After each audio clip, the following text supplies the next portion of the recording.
Zəncəfilin inanılmaz faydaları və necə istifadə edilməlidir? Son illərdə zəncəfil haqqında çox danışılır. Sosial şəbəkələrdə tez-tez hər səhər zəncəfil yeyin, zəncəfil bütün xəstəlikləri sağaldır, arıqlamaq üçün güclü vasitədir kimi iddialarla rastlaşırıq. Bəs bunlar nə dərəcədə doğrudur? Əslində zəncəfil min illərdir Asiya ölkələrində həm qida, həm də ənənəvi təbiətdə istifadə olunur. Müasir elm də onun bəzi faydalarını araşdırıb.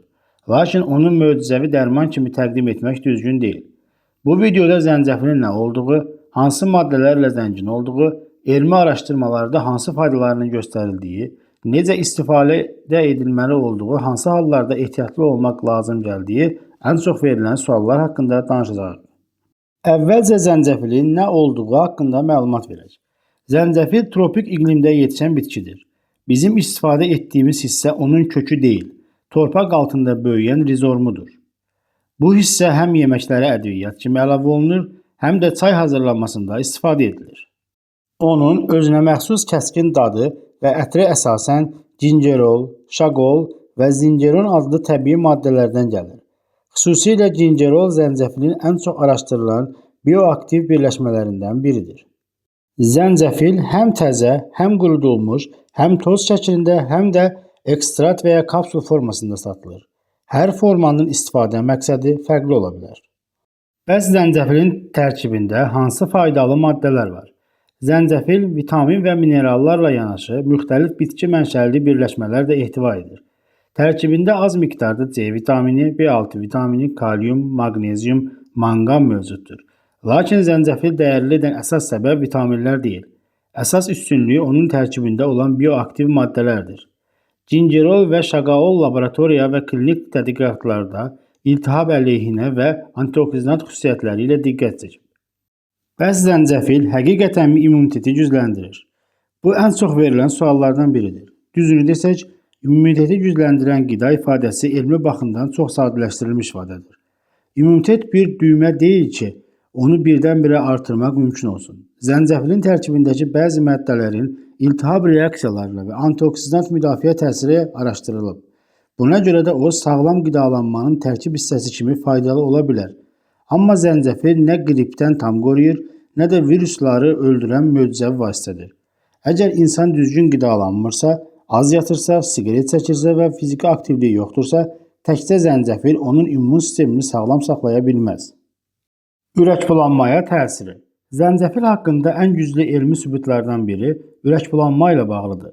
Bir sıra araşdırmalar göstərir ki, zəncəfil bəzi insanlarda hamiləliyin erkən dövründə yaranan ürəkbulanmanı, avtomobil və gəmi səyahəti zamanı hərəkət xəstəliyini, bəzi əməliyyatlardan sonraki ürəkbulanmanı azalda bilər. Bu təsir hər insanda eyni olmur. Lakin digər iddialara müqayisədə bu sahədə daha güclü elmi dəlillər mövcuddur. Bununla belə hamilə qadınlar zəncəfildən müntəzim istifadə etməzdən əvvəl mütləq həkimlə məsləhətləşdirməlidir. Həzm sisteminə təsiri. Bir çox insanlar ağır yeməkdən sonra zəncəfil çayı içirlər. Araşdırmalar göstərir ki, zəncəfil bəzi insanlarda mədənin boşalma sürətini artıra və həzmi rahatlaşdıra bilər. Bu səbəbdən bəzi şəxslər yeməkdən sonra özlərini daha rahat hiss edirlər. Lakin bu o demək deyil ki, mədə ağrısı olan hər kəs mütləq zəncəfil istifadə etməlidir. Məsələn, reflüksü olan bəzi insanlarda zəncəfil narahatlığı artırmasa da bəzilərində qıcıqlanma yarada bilər. Buna görə də fərdi reaksiya nəzərə alınmalıdır. Bəs zəncəfil arıqlamağa kömək edirmi? İnternetdə ən çox yayılan miflərdən biri budur. Bəzi videolarda iddia edilir ki, zəncəfil piyləri əridir. Bu doğru deyil. Heç bir qida bədəndəki piyləri birbaşa əridə bilmir. Bəzi kiçik araşdırmalarda zəncəfilin toxuluq hissinə və maddələrin mübadiləsinə cüzi təsiri müşahidə edilsə də, bu təsir arıqlamaq üçün kifayət qədər böyük deyil. Arıqlamağın ən əsas yolu kalori balansı, fiziki aktivlik, sağlam qidalanma, davamlı həyat tərzi. Zəncəfil bu prosesdə yalnız köməkçi rol oynaya bilər, əsas vasitə deyil. Zəncəfil çayı necə hazırlanır? İnsanların ən çox verdiyi suallardan biri budur. Zəncəfili necə hazırlamaq daha faydalıdır? Əslində zəncəfili hazırlamağın bir neçə üsulu var və hər birinin öz üstünlüyü var. Ən çox istifadə olunan üsul təzə zəncəfil çayıdır. Əvvəlcə 2-3 sm uzunluğunda təzə zəncəfil götürülür. Qabığını nazik şəkildə soymaq olar. Lakin yaxşı yuyulduqda qabığını soymaq mütləq deyil. Daha sonra nazik dilimlərə kəsilir və ya rəndələnir. Bir stəkan, yəni təxminən 250 ml su qaynadılır. Su qaynamağa başlayandan sonra zəncəfil əlavə edilir və zəif odda 8-10 dəqiqə dəmlənir. Daha güclü dad istəyənlər bunu 15 dəqiqəyə qədər uzada bilərlər. Çay süzüldükdən sonra içməyə hazırdır. Bəziləri limon və bal da əlavə edir. Limon C vitamini mənbəyidir. Bal isə çaya şirinlik verir. Ancaq unutmaq olmaz ki, bal yüksək temperaturda uzun müddət saxlanıldıqda tərkibindəki bəzi faydalı maddələr azala bilər. Buna görə balı qaynar suya deyil, bir qədər soyumuş çaya əlavə etmək daha məqsədə uyğundur. Toz zəncəfil yoxsa təzə zəncəfil? Bu da çox verilən suallardandır. Təzə zəncəfil daha ətirli olur və bəzi bioaktiv maddələrin miqdarı daha yüksək ola bilər. Toz zəncəfil isə istifadəsi daha rahatdır və uzun müddət saxlanılır. Elmi araşdırmalarda hər iki formada istifadə olunub. Ona görə də yalnız təzə zəncəfil faydalıdır demək düzgün deyil. Əsas məsələ keyfiyyətli məhsul seçmək və həddindən artıq istifadə etməməkdir. Bəs zəncəfili gündə nə qədər istifadə etmək olar? Burada çox istifadə etsəm daha faydalı olar. Düşüncəsi yanlışdır. Əksər sağlam insanlar üçün gündə təxminən 2-4 qram təzə zəncəfil və ya 1-2 qram toz zəncəfil kifayət hesab olunur.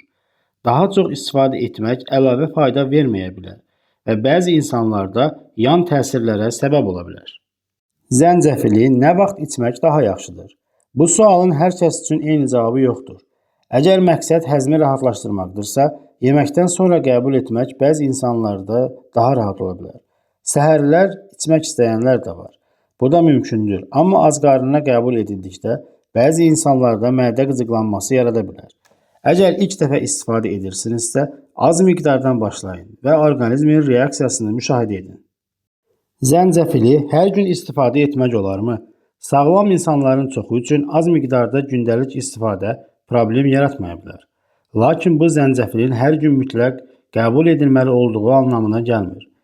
Əgər müxtəlif tərəvəzlər və meyvələr də ədviyyatlarla balanslı qidalanırsınızsa, zəncəfil sadəcə bu qidalanmanın bir hissəsi ola bilər. Kimlər ehtiyatlı olmalıdır? Zəncəfil hər kəs üçün uyğun deyil. Əgər qan durlaşdırıcı dərman qəbul edirsinizsə, müntəzəm və yüksək miqdarda zəncəfil istifadə etməzdən əvvəl həkimlə məsləhətləşmək vacibdir. Öd kisəsində daş olan insanlar üçün də ehtiyatlı olmaq tövsiyə oluna bilər. Hamiləlik dövründə zəncəfil bəzi qadınlarda ürəkbulanmanı azalda bilər, lakin istifadəsi həkimlə razılaşdırılmalıdır.